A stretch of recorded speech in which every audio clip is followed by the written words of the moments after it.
For 5 years, I've been married to the billionaire I was sent to destroy. And in 10 days, his ex-girlfriend is going to expose us both. I was an investigative journalist assigned to get close to Beckett Calder and find the crimes his family buried. That was the assignment. I didn't expect to fall in love with him. The evidence is still here. My press credentials. A surveillance photo of him I took before he ever knew my name. Notes I wrote about the target. He calls me his wife. I call him my husband. One of us is lying. Maybe both. Okay? And now, someone knows everything. Someone who wants him destroyed as much as I once did. The woman calling wants me to help her destroy him. Or she'll destroy us both. I have 10 days. I can expose him. I can protect him. I can tell him the truth and let him decide. But if I tell him what I was, I lose what I've become. And I'm not sure which woman is real anymore. The voice on the other end is calm, professional one. The voice of someone who has practiced this call. Wren Gallagher? A pause long enough to hear my own pulse. Or should I say, Wren Calder? Across the kitchen, Maeve pushes Cheerios around her bowl with a plastic spoon, humming something from a cartoon I can't name. The morning light through the tall windows catches her pigtails, light chestnut, tied with lavender ribbons. She has my eyes, hazel green with flecks of gold. She doesn't look up. She doesn't know her mother is frozen at the marble island, phone pressed to ear, knuckles white against stone. Who is this? This is Tamsin Hale. The name lands. You might have heard of me. I used to date your husband. I grip the edge of the counter. Carrara marble, cool and unforgiving. I designed this kitchen. Picked the fixtures, the backsplash, the shade of white for the cabinets. I made this home while hiding what I really was. And now someone knows. I've been investigating Calder Industries for 6 years, Tamsin continues. Ever since Beckett ended things when I got too close to the truth. He called me paranoid, obsessive. Funny thing about obsession, it makes you patient. Maeve drops her spoon. Mommy, I'm done. I force the smile. 5 years of practice. 1 more minute, sweetheart.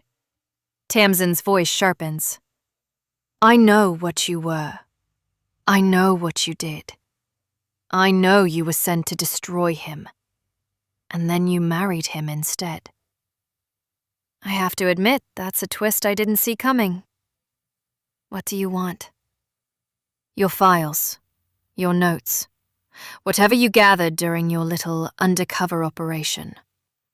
She lets the words settle. I'm running the story in 10 days. All of it. The investigation, the marriage, the fact that you've been inside that family for 5 years and never published a word. I watch Maeve carry Her bowl to the sink. careful, deliberate, proud of herself. The innocent architecture of a 4-year-old's morning. You either give me what you have, Tamsin says, or you become part of the story. Your choice. The line goes dead. I lower the phone. My hand is steady. My heart is not. 10 days. Maeve is at preschool. Beckett is at the foundation office. I'm alone in my study with the door locked and the blinds drawn, doing what I was trained to do. The job I buried. Coming back to life. Tamsin Hale's face stares at me from the screen. 36 years old. Ash blonde hair in a sharp, asymmetrical bob. Pale gray-blue eyes that look almost colorless in certain light. The photograph is from an awards ceremony. She's holding a plaque, smiling, but the smile doesn't reach those unsettling eyes. Award-winning investigative journalist. 3 Hartwell Prizes. Known for financial exposés that ended careers and, in 2 cases, led to federal indictments. She's not a gossip blogger looking for clicks. She's the real thing. I scroll deeper. Archived articles, conference appearances, a profile in the Columbia Journalism Review that calls her relentless. And then I find it. A photograph from 7 years ago, a charity gala, the Calder Foundation's annual winter benefit. Beckett in a tuxedo, silver not yet at his temples, his arm around a woman in black. Tamsin. They were together for 3 years. I already knew this, she told me on the phone. But seeing them, his hand at her waist, her head tilted toward his shoulder, my fingers curl against my palm. She knew him before I did. She slept in his bed before I did. She was investigating his family while she loved him. Or thought she did. The pattern emerges. Articles about Calder Industries started appearing 2 years into their relationship. Financial irregularities, overseas operations, questions about Malcolm's legacy, and then, abruptly, silence. No more articles, no more relationship. He ended things when she started digging. Or that's her version. I close the laptop, stare at my own reflection in the dark screen. She spent 3 years with him and couldn't stop being a journalist. I spent 1 year as a journalist and couldn't stop falling in love. Same profession, same man, same ethics sacrificed. We're the same woman, just mirrors facing opposite directions. The difference is, I stopped looking because I found something I wanted to keep. She never stopped, because he took something from her. This isn't journalism. This is revenge with a press badge.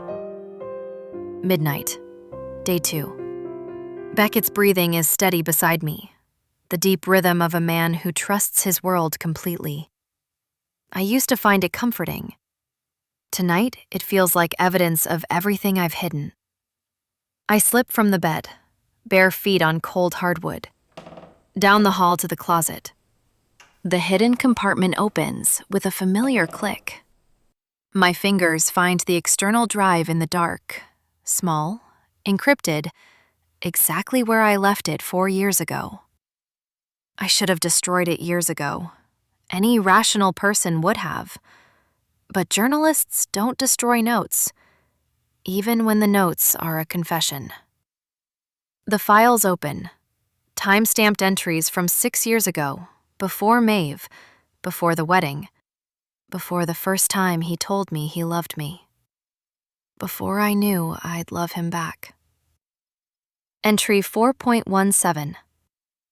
Target maintains careful emotional distance with business associates, but shows genuine warmth with service staff. Tips 40%. Remembers names. Either authentic or exceptionally practiced.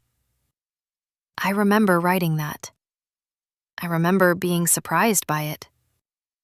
Entry 5.23. Philanthropy appears genuine, but may function as reputation laundering for family legacy. Further investigation required. Recommend continued proximity. Continued proximity. Such a clinical term for sleeping with the man I was supposed to destroy. Entry 7.08. Target referenced father's death without defensiveness. Stated he never really knew him. Possible avenue for deeper access. I manipulated his grief. Used his wounds as entry points. The journalist who wrote these notes was good at her job. Cold, strategic, professional. She wanted to bring down the Calder empire. She believed Malcolm's money was dirty, and Beckett either knew or benefited without asking. And then she fell in love. The final entry, dated 6 months before our wedding. Proximity achieved. Subject appears emotionally vulnerable. Proceeding to next phase. The next phase was falling in love with him. Or telling myself I had. I close the laptop. Sit in the dark of the closet, surrounded by clothes that cost more than I used to make in a year.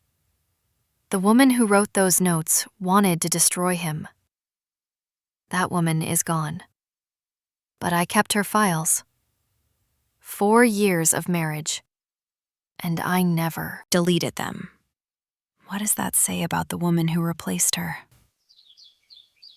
Day 3. Morning light through the closet's high windows. I shouldn't be here. Beckett's in the shower. I can hear the water running, muffled through the bathroom door. And I have maybe 3 minutes before he comes looking for me. But I can't stop. The hidden panel opens. The credentials are still there, my old press badge laminated, fading. The surveillance photo of him at a gala before he knew I existed. The notes about the target. I stare at the photograph, his younger face, no silver at the temples yet, laughing at something someone said. I took this photo from across the room. He never saw me. He was just a mark, an assignment. I close the compartment, grab a jewelry box from the counter, turn. He's in the doorway, towel around his waist, water still beating on his shoulders. His dark brown hair is damp, the silver at his temples, catching the light. The scar through his left eyebrow, from a childhood fall he told me about on our 3rd date, stands out against his flushed skin.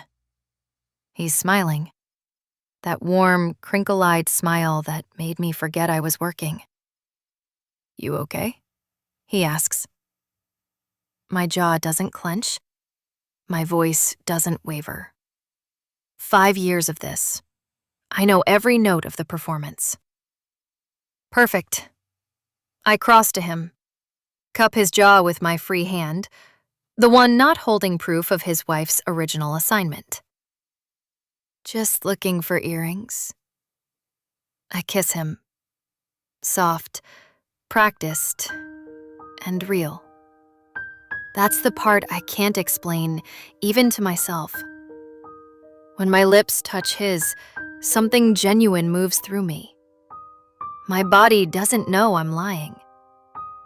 Or maybe my body remembers when this was a job, and the muscle memory of surveillance feels the same as love.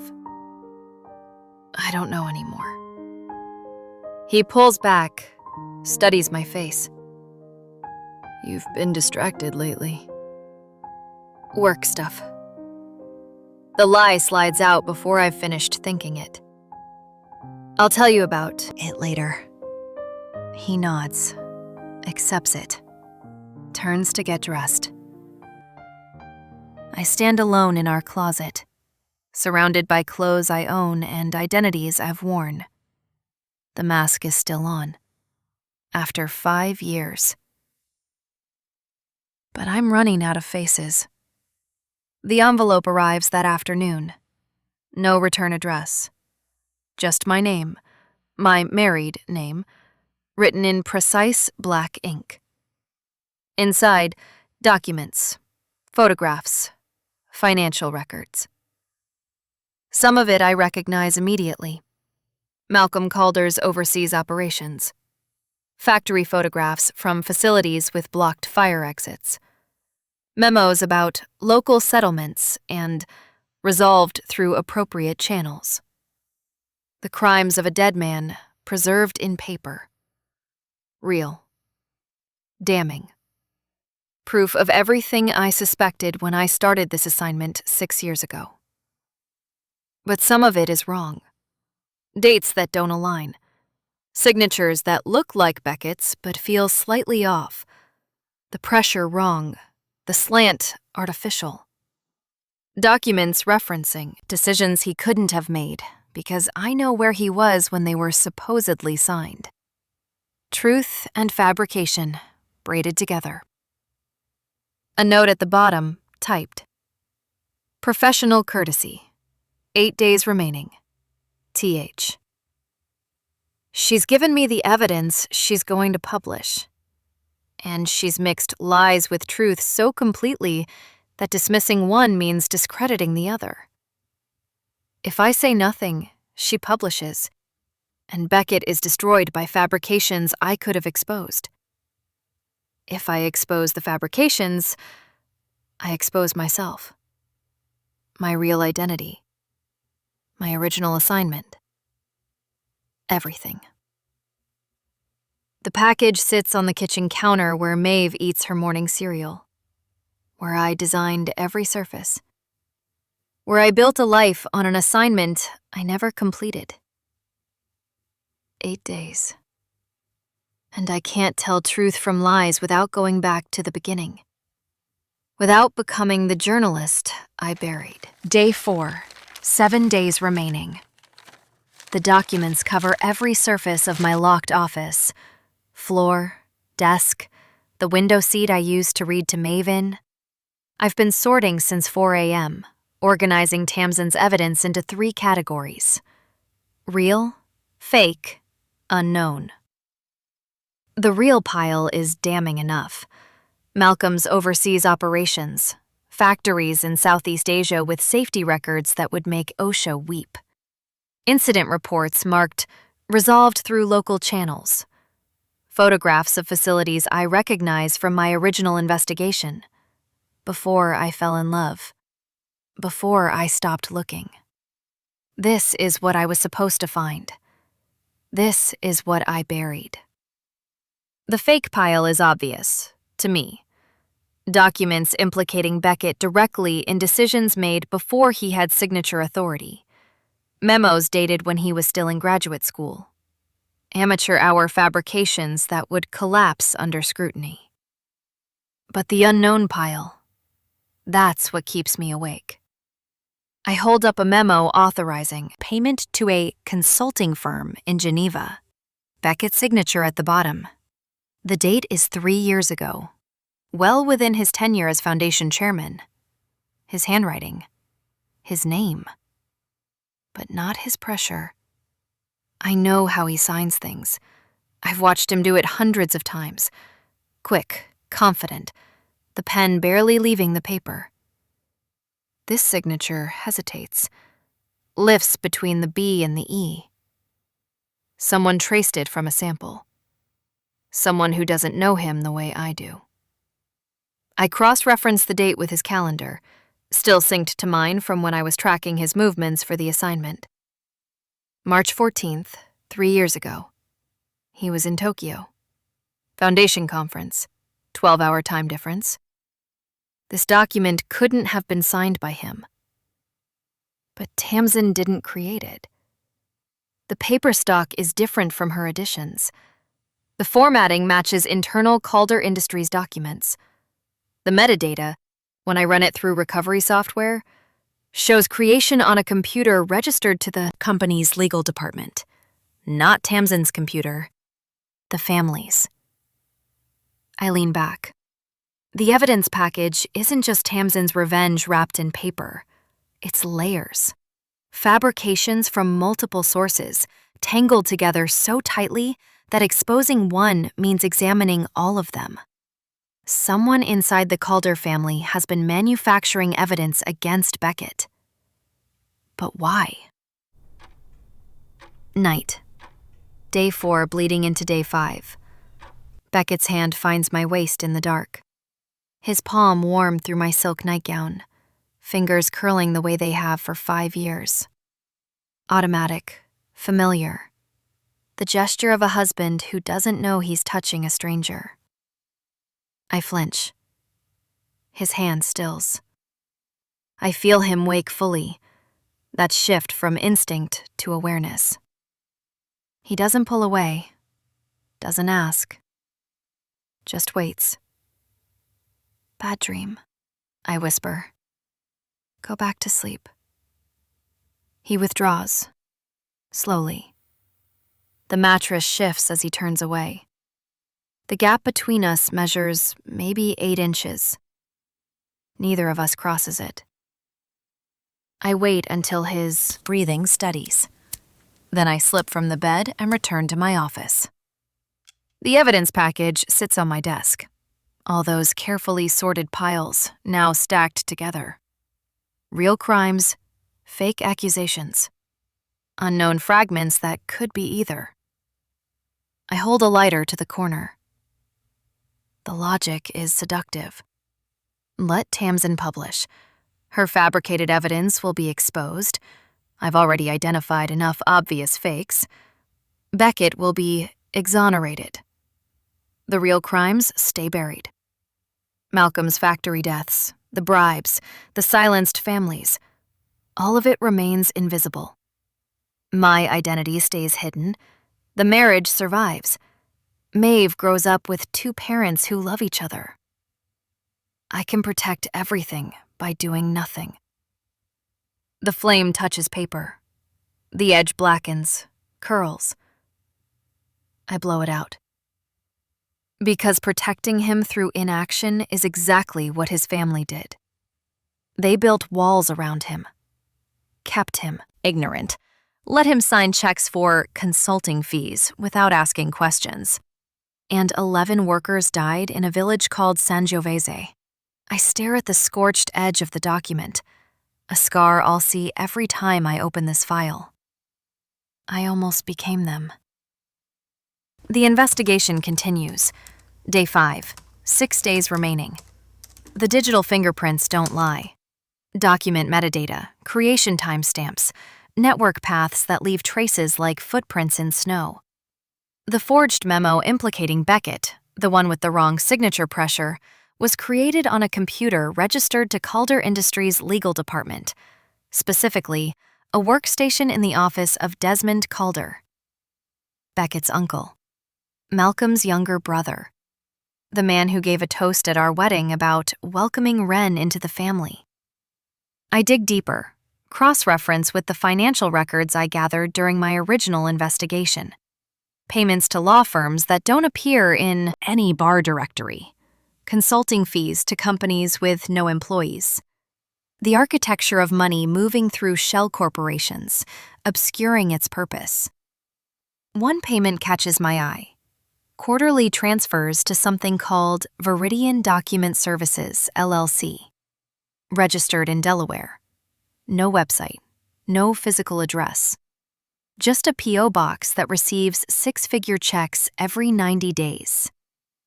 A corporate lookup reveals Viridian's sole listed officer, Crawford Ellison.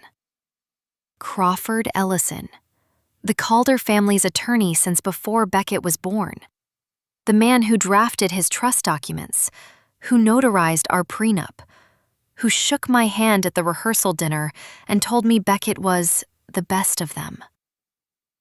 He's been running an evidence fabrication service for the family for decades.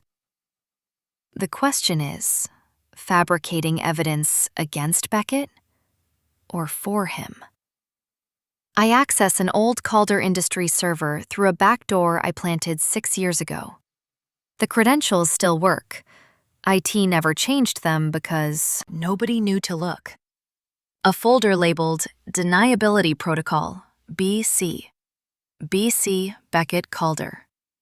Inside, a memo in Edwina's handwriting, the ice blue ink she always uses, the precise cursive of a woman who was taught penmanship at finishing school.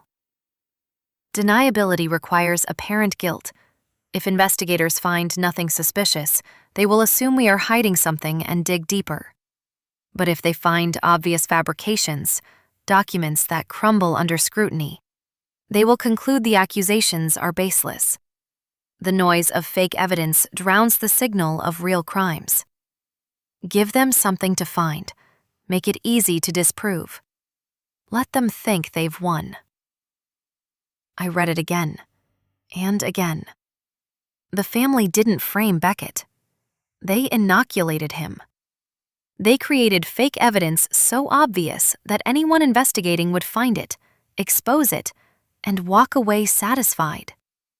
The real crimes, Malcolm's crimes, would stay buried beneath the rubble of discredited accusations. Beckett's innocence isn't an accident, it's a construction.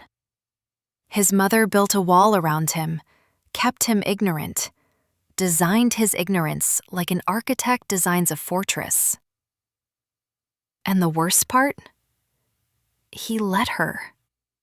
Because it was easier not to ask questions, easier to sign checks without reading them, easier to believe the silence was just privacy, willful blindness. The same sin I'm committing right now. Day 6. 5 days remaining. The family planted fake evidence to protect Beckett. But Tamsin's additions are different, cruder, angrier. I isolate her fabrications from the rest. Altered photographs.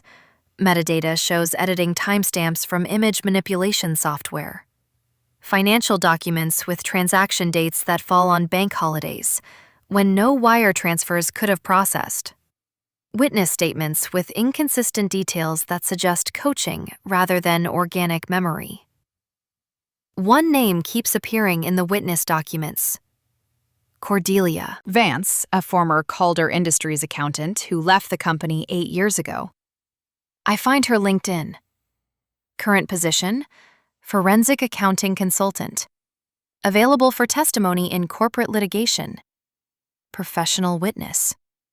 Someone who tells stories for money. A deeper search reveals she testified in 3 cases against financial institutions in the past 5 years. All settled before trial. All after her testimony was challenged for inconsistencies. But then I find something else. An audio file buried in Tamsin's evidence package, misnamed, easily overlooked.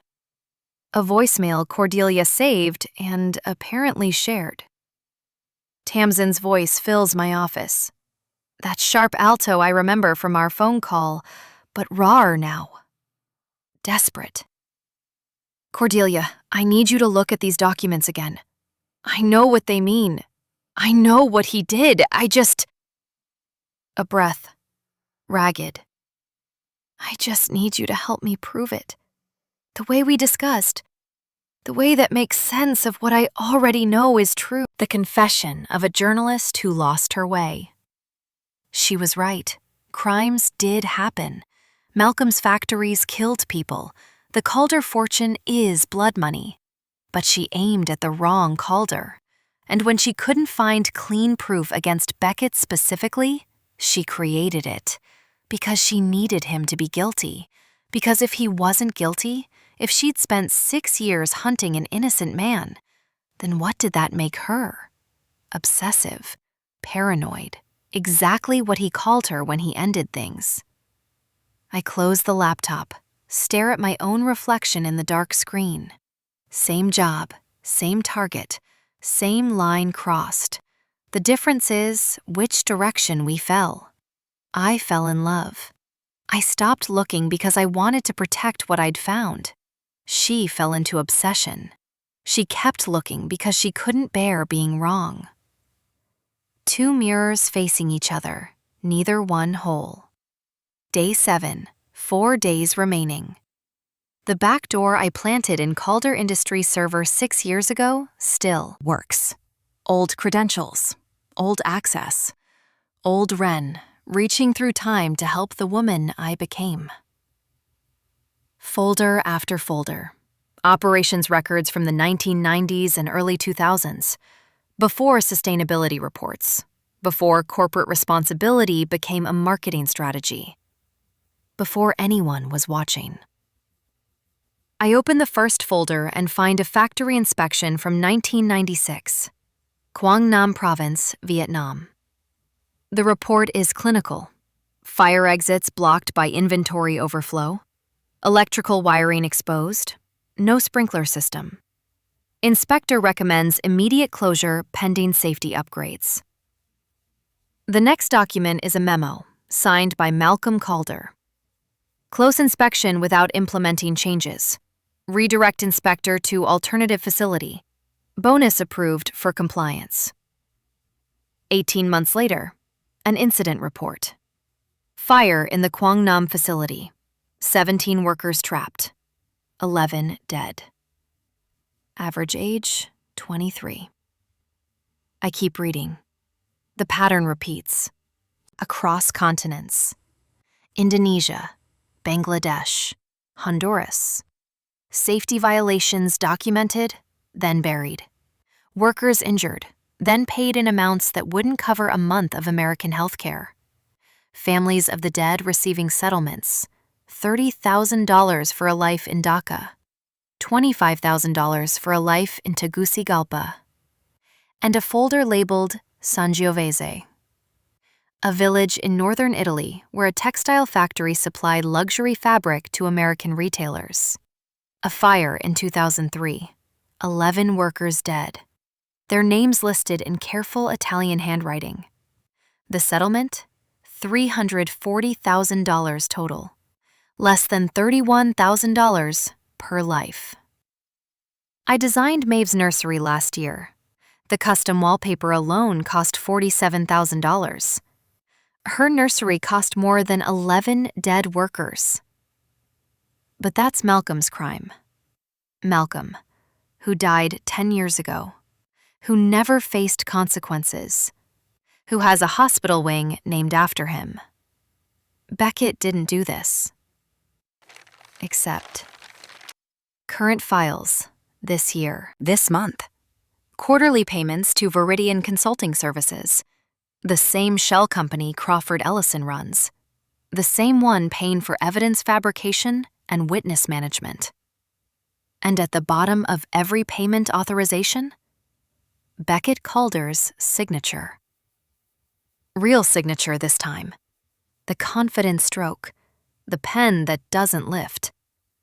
He's been signing checks that fund the ongoing cover-up. Payments to keep victims' families silent. Retainers for fixers who make problems disappear. He signs without reading. He authorizes without asking. He doesn't know what he's funding, but he never asked. The complete deniability protocol file. Edwina's handwriting again, but pages and pages of it now. Instructions for every contingency. How to structure Beckett's education so he'd never learn the family business in detail. How to keep him in philanthropy, away from operations. How to ensure he had signature authority, but never access to what he was signing for. He must remain clean. The only way to protect him is to ensure he never asks questions. Construct his role so that curiosity becomes unnecessary. Fund his passions. Celebrate his distance. The less he knows, the safer he remains. His mother designed his ignorance like an architect designs a prison, and he walked into it willingly, because it was easier. I close the laptop, sit in the dark. I know everything now. Malcolm's crimes, documented. The family's fabrications, traced to Edwina, Desmond, Crawford. Tamsin's additions, confirmed as desperation, not evidence. Beckett's role, willful blindness, not active crime. I can't carry this alone anymore. He has to know. Everything. The assignment, the 5 years. The love I can't prove is real. The confession is coming. Day 8. 3 days remaining. I hear Beckett come home. His keys landing on the marble counter in the foyer. His footsteps. That particular rhythm I could identify anywhere, crossing toward the stairs. Ren? The evidence is organized now. 3 piles on my desk, each labeled. The real crimes, the family's fabrications, Tamsin's additions, and a 4th pile, my own files. The surveillance notes, the photographs, the encrypted drive I should have destroyed years ago. He appears in the doorway of my office. 38 years old, silver at the temples, the scar through his left eyebrow, the warm brown eyes that crinkle when he smiles. He's not smiling now. You've been distant, he says. Not accusing, observing. The voice of a man who knows something is wrong and has been waiting for her to tell him. I know. Is it... He stops, starts again. Is it us? I look at the piles on my desk. The complete truth of who he is. The complete truth of who I am. Sit down, I say. There's something I need to tell you. He doesn't move, studies my face. Looking for the woman he married. He won't find her after tonight. Everything, I whisper. I need to tell you everything. He's sitting in the leather chair. I'm standing by the desk. The evidence piles between us. 3 feet of hardwood floor. 5 years of lies. My name is Ren Gallagher. The words land in the silence. He doesn't move. Doesn't blink. I was an investigative journalist. 10 years ago, I was assigned to investigate your father. I tell him about Malcolm, the factory reports that crossed my editor's desk, the whispers about overseas operations that violated every labor standard on the books. The assignment? Get close. Find proof. Publish. Your father died before I found what I needed. My editor said, I hear my own voice, flat and clinical. The son inherited everything. Stay close. See what you find. That was the assignment. Get close to you. Find the evidence. Publish. His hands rest on his knees. Still. The wedding band catches lamplight. I didn't expect... My voice cracks. I force it steady. I Wasn't supposed to fall in love with you, but I did. The clock marks each second. Neither of us speaks. Tamsin Hale called me 8 days ago. She knows who I was. She's been investigating you since you ended things with her. She's planning to publish. Fabricated evidence mixed with your father's real crimes. I gesture to the piles. I've spent the last week sorting truth from lies, so you wouldn't face this blind. He still hasn't spoken. His jaw works silently, processing. I stopped looking, I say. 4 years ago, after Maeve was born. I stopped because I didn't want you to be guilty. Because if you were guilty, then what I felt wasn't love. It was just the assignment. Finally, he speaks. His voice sounds like a stranger's. Did you ever love me? He looks up. Those warm brown eyes are cold now. Or was I always the assignment? I've dreaded this question for 5 years. Rehearsed answers in the dark. None of Them fit. You were the assignment. and then you were everything. He doesn't respond. His gaze drops to the documents, to the surveillance photograph of himself taken before we ever met. The space between us measures 3 feet. He doesn't close it. Neither do I. Neither of us moves to close it. 3 a.m., day 9. 2 days remaining. We haven't slept, haven't touched, but we're still in the same room. Documents spread across the living room floor. The expensive Persian rug that his mother selected now covered in evidence of his father's crimes. He sits cross-legged in suit trousers and an untucked dress shirt, sleeves rolled. I'm opposite him in jeans and my old journalism sweatshirt, the costumes of our real selves. This one's planted. He holds up a memo. The formatting is wrong. Dad's assistant used a different template after 2008. I mark it in the fabrication pile. How do you know? I proofread his correspondence for 2 Summers during law school. I was trying to impress him. He never read my notes. We keep working. He opens files he's never accessed. folders marked "Do Not Distribute" that lived in servers he was never curious enough to explore. I guide him through the metadata analysis, how to read creation timestamps, network paths, the digital archaeology that separates original from forged. Here. His voice tightens. Payments to Viridian. I signed these. I know. I didn't. He stops, starts again. I never asked what it was for. I know that too. We reach for the same document, a memo from Crawford Ellison outlining payment schedules. His fingers brush mine. Neither of us pulls away. For a moment, we're just colleagues. Two journalists who fell in love. Him before he knew what I was, me before I knew I could be anything else. He organizes by date. I cross-reference by source. We stop colliding. We work in near silence, but it's not the silence of estrangement. It's the silence of collaboration. We could have done this, he says, not looking up. If you told me earlier, we could have done this together.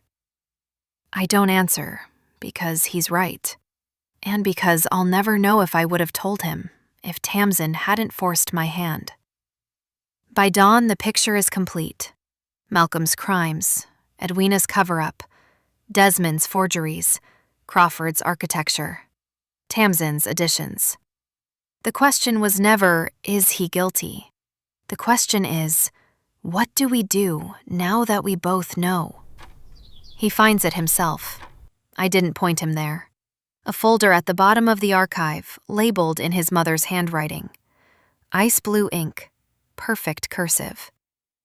Deniability Protocol, BC. I watch his face as he reads. The way his expression changes from confusion to comprehension to something I can't name.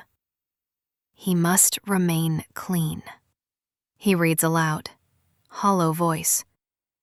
The only way to protect him is to ensure he never asks questions. The document is thorough. How to structure his education, economics at Princeton, but never accounting. How to position him at the foundation, philanthropy, never operations. How to ensure signature authority without access. How to create a role where curiosity was unnecessary. Fund his passions, celebrate his distance. He looks up. The less he knows, the safer he remains. They wanted me ignorant. His voice cracks. It wasn't an accident. It was the plan. Yes. And I let them. He sets the paper down with unsteady hands. Because it was easier. Yes. He stares at the document, his mother's handwriting, the woman who hosted our wedding, who held Maeve the day she was born, who calls every Sunday to ask about preschool and playdates. So what does that make me? I should comfort him. I should tell him it's not his fault. But I've told too many lies already. I don't know. What does 5 years of lying make me? He looks at me. I look at him. Just two people who chose not to see and are finally seeing together. We're the same, he says. Different directions. Same sin. I pretended to be someone else. He pretended not to see who his family really was. She built him a cage. I built him a marriage. Both of us loved him. Both of us lied. Day 9, late morning. 24 hours until Tamsin publishes. His phone buzzes. He looks at the screen and his expression hardens. Crawford Ellison, the family's lawyer. 40 years of loyalty. He answers on speaker. Beckett. Crawford's voice, thin, reedy, calculating. I assume you found the archived files. Your mother's protocol. You helped build it. I did what the family required. I'm calling because the walls are closing in. I want to make a deal. Beckett's jaw tightens. What kind of deal? I testify against Edwina. Document everything I know about the Cover-up. In exchange, you protect me from prosecution. Crawford's voice wavers. I'm 71 years old. I don't want to die in federal prison. I'll consider it. Beckett ends the call. The family's most loyal soldier, ready to betray them all to save himself. We lay out the paths.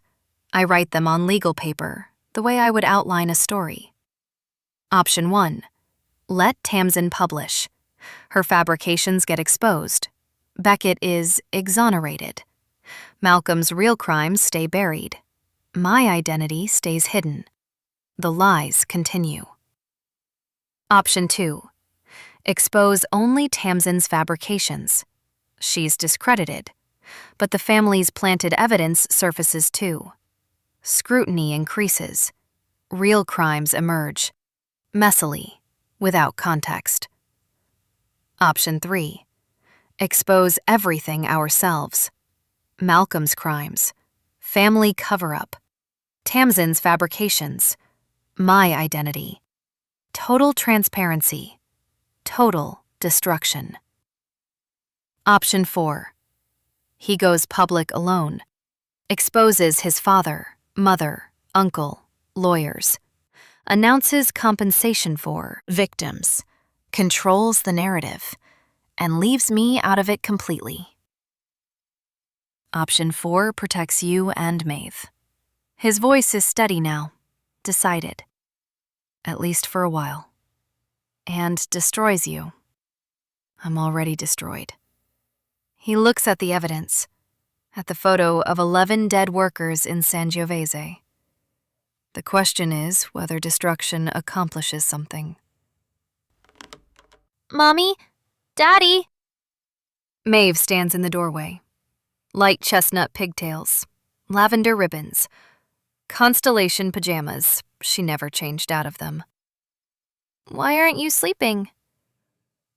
I look at her face. Hazel green eyes, my eyes. Wide and innocent. The child made from lies, but real nonetheless. Bad dream, sweetheart? Beckett's voice softens. The father replacing the husband, replacing the heir. No, I heard you talking. She yawns. You sounded sad. He crosses the room, lifts her into his arms.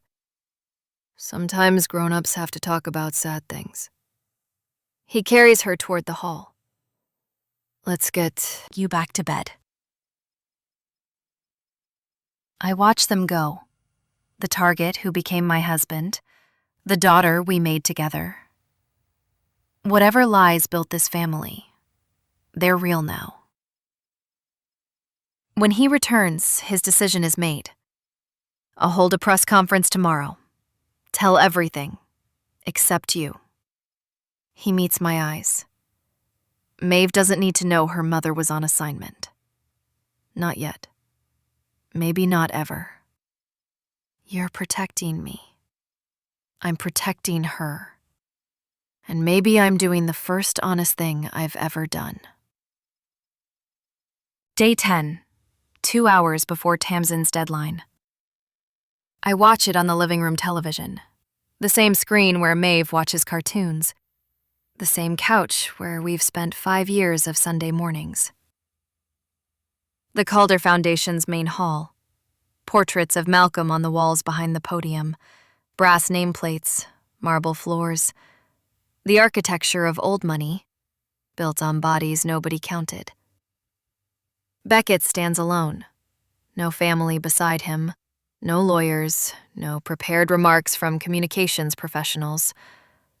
Just him. Dark suit, white shirt, no tie. The silver at his temples catches the camera flash. The scar through his left eyebrow stands out against his pale face. My name is Beckett Calder. His voice is steady. I am the heir to Calder Industries, and I'm here to tell you what my inheritance actually cost. He names the factories: Kwangnam, Dhaka, Tegucigalpa. The blocked fire exits, the children on assembly lines, the bribes to officials who should have shut them down. He names his father as the architect. He names Edwina and Desmond as the protectors, Crawford Ellison as the fixer. For 40 years, my family operated a system designed to ensure I never knew. They called it deniability. I called it comfort. Both words mean the same thing: choosing not to see. He's destroying himself for his family and the workers he never met. He announces the Sangiovese Compensation Fund, named for the village, funded by the sale of Calder Industries' overseas holdings. Then he reads the names.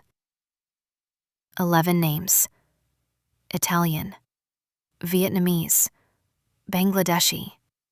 Workers who died in factories that made the money that built the nursery where our daughter sleeps. His voice doesn't waver, but his hands, I can see them shake, even through the screen. I didn't commit these crimes. He looks directly into the camera. But I benefited from them every day of my life. I chose not to ask where the money came from because I didn't want to know. That's not innocence. That's a different kind of guilt. The cameras flash, questions erupt. He takes none of them. He walks off the podium, disappears through a side door.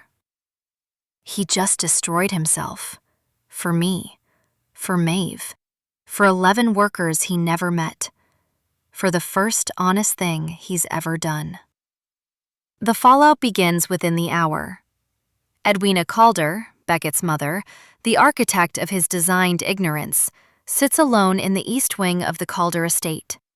Her phone displays 17 missed calls. She doesn't answer any of them. The charity boards issue statements. Effective immediately, we have accepted Mrs. Calder's resignation. They haven't asked for it. They're telling her it's already done. Her driver finds her staring at Malcolm's portrait, the husband she stayed with for 35 years, the monster she protected. The walls she built to keep her son clean are now the walls of her prison. She'll die in that house, alone, still believing she was protecting him. Desmond Calder, the uncle who executed the forgeries, who moved the money, who raised a toast at my wedding, is escorted from Calder Industries headquarters by security guards. Boxes of personal items in his arms. Journalists waiting at the curb. His name trends alongside words like obstruction and cover-up. Crawford Ellison, 40 years the family's fixer, sits in a federal building signing documents. Testimony against Edwina in exchange for reduced charges. He's 71 years old. He chose himself. And Tamsin. She watches the press conference from her apartment. The same sharp face, the same pale gray-blue eyes, but hollowed now. The story she spent 6 years building, rendered irrelevant in 30 minutes. Then the second wave. Anonymous documentation of her fabricated evidence hitting news desks. Her editor calling. The accusation before the question. Career over. Not prosecuted. Just ruined. The tragedy? She was right that crimes happened. Malcolm's factories killed people. The money was blood money. She just aimed at the wrong Calder. And when she couldn't find clean proof against the son, she created it. Her vindication, the thing she needed more than anything, made worthless by her own corruption. I turn off the television. sit in the silence of our living room. He's somewhere in this city, driving home. The question is, what do I say when he walks through the door? Night. The press conference is over. The cameras are still outside. I can see their lights through the curtains. But in here, it's quiet. He comes home. We sit in the living room, not touching. The couch where we've spent 5 years of Sunday mornings. The coffee table where Maeve does her coloring. The walls we painted together the year before she was born. You didn't expose me. No. Why? He looks at his hands. The wedding band. Catching lamplight. Because you didn't have to tell me. His voice is tired, raw. You could have let Tamsin publish. You could have stayed silent forever. You chose to tell me. That was real. I lied to you for 5 years. I lied to myself for longer. His eyes find mine. At least you knew you were lying. The clock marks seconds. Neither of us fills them. I don't know if we're ending or beginning. What happens now? I don't know. He shifts on the couch, still not touching. I know I love you. You love me. And neither of us can prove it was ever real. Maybe that's the point. I hear myself say it before I've thought it. Maybe love that can be proven isn't love. It's just evidence. He laughs, bitter at first, then genuine, the sound cracking through the tension. You would think like that. Journalist. You would accept it. Guilty man. So what do we do now?